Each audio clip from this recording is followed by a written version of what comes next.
People के नीचे छुपा राज, एक अद्भुत गांव की महाकहानी। धूप, खेत और एक पुरानी कहानी।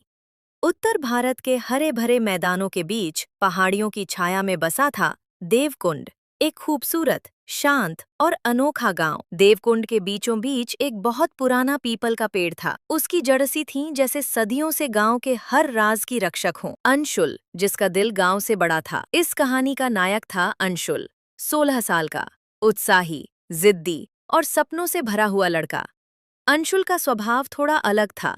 जहां बच्चे खेल में लगे रहते, वहां वो बूढ़ों से कहानियां सुनता, जंगल में घूमता। उसकी दादी, ममता देवी, गांव की सबसे पुरानी पीढ़ी में थीं और वही अक्सर उसे कहानियां सुनाती। बेटा, इस पीपल में कई राज दफन हैं। तुम्हारे दादा कहते थे कि एक दिन कोई इस राज को जगाएगा, शायद तुम ही। अंशुल हंस देता।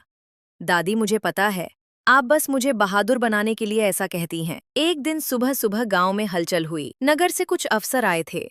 उनके पास नक्शे थे, उनके पास फाइलें थीं, उनके पास योजनाएं थीं। उन्होंने पंचायत में बैठकर कहा, ये क्षेत्र पुराना है।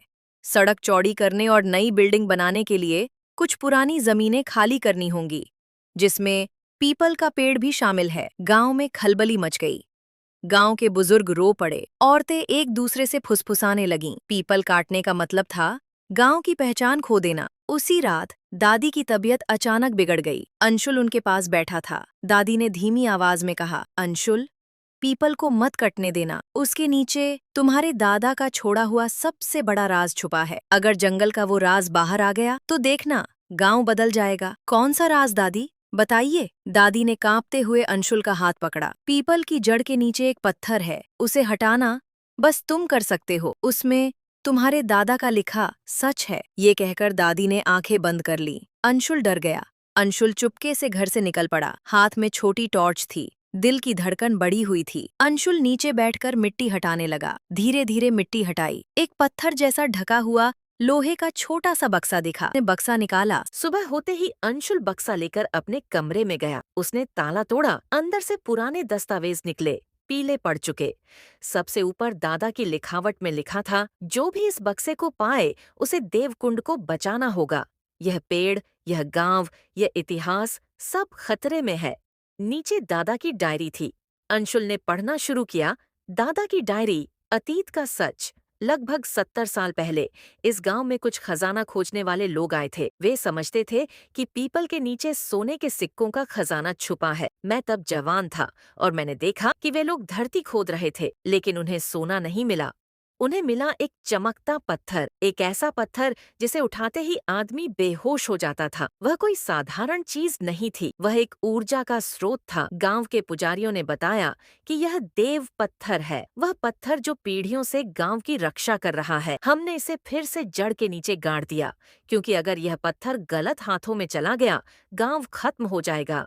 अंशुल ने दस्तावेज पढ़कर सांस रोक ली। अगर अफसरों ने सड़क के नाम पर ये पेड़ काट दिया तो वो पत्थर बाहर आ जाएगा। गलत लोगों के हाथ लग गया तो, या हवा के संपर्क में आकर कोई अनहोनी हो गई तो। अंशुल को अब समझ आया कि दादी ने क्यों कहा था, पेड़ को कटने मत देना। अगले दिन पंचायत में भारी भीड़ जमा थी। अफसर कह रहे थे, पेड़ हटेगा, सड़क बनेगी, यही विकास है। गांव वाले डर रहे थे। कोई सरकार से नहीं भिड़ना चाहता था। तभी अंशुल आगे आया। उसने दादा की डायरी दिखाई। उसने दस्तावेज पढ़कर सुनाए। उसने बताया कि पेड़ का ऐतिहासिक और धार्मिक महत्व है। अफसर हंस पड़े, ये बच्चा हमें कहानी सुना रहा है। पर ठीक उसी वक्त गांव की बुजुर्ग महिलाएं उठ खड़ी हुईं। उन्होंने कहा कि दादा की बातें सच है। उन्होंने वर्षों पुरानी घटनाएं बताईं। गांव एक साथ खड़ा हुआ और पंचायत ने सरकार को जवाब दिया, पीपल नहीं कटेगा। सरकारी टीम हार मान चुकी थी, पर ठेकेदार नहीं।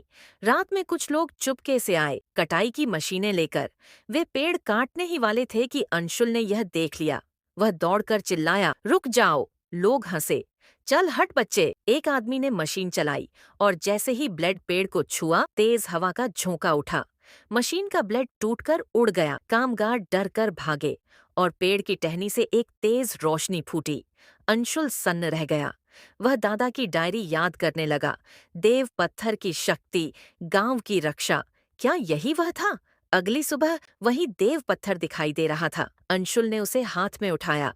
पत्थर गर्म भी नहीं था, ठंडा भी नहीं था, बस अलग था, जैसे वह धड़क रहा हो। हाँ, अंशुल ने महसूस किया कि उसके हाथों में जीवित ऊर्जा है। अगले दिन अंशुल ने पत्थर को फिर से जड़ के नीचे रख दिया। जैसे ही उसने ऐसा किया, हवा सुगंधित हो गई और पेड़ के तने पर उभरी दरारें मिटने लगीं। पूरे गांव ने यह चमत्कार देखा। सब समझ गए, यह सिर्फ पेड़ नहीं था, ये गांव की आत्मा था। अगले हफ्ते जब अफसर दोबारा आए, गांव का पूरा समुदाय एक साथ खड़ा हो गया। इतने लोगों को एक साथ देख सभी हैरान थे। अंशुल आगे आया, साहब, ये पेड़ सिर्फ लकड़ी नहीं है, ये हमारे पुरखों की दुआ है, ये हमारी संस्कृति है, ये हमें बचाता है, हम इसे बचाएंगे। अधिकारियों ने स्थिति समझी। उन्होंने पेड़ को संरक्षित विरासत घोषित कर दिया। अब कोई भी इसे कभी नहीं काट सकता था। समय बीत गया, गांव में विकास भी हुआ, सड़क भी बनी, पर पीपल को बचाकर उसके चारों ओर रास्ता बनाया गया। अंशुल गांव का हीरो बन गया। दादी का सपना पूरा हुआ और कई सालों बाद उसने पेड़ के नीचे एक छोटी लाइब्रेरी बनवाई, जहां दादा की डायरी को सुरक्षित रखा गया। गांव के बच्चे रोज वहां आते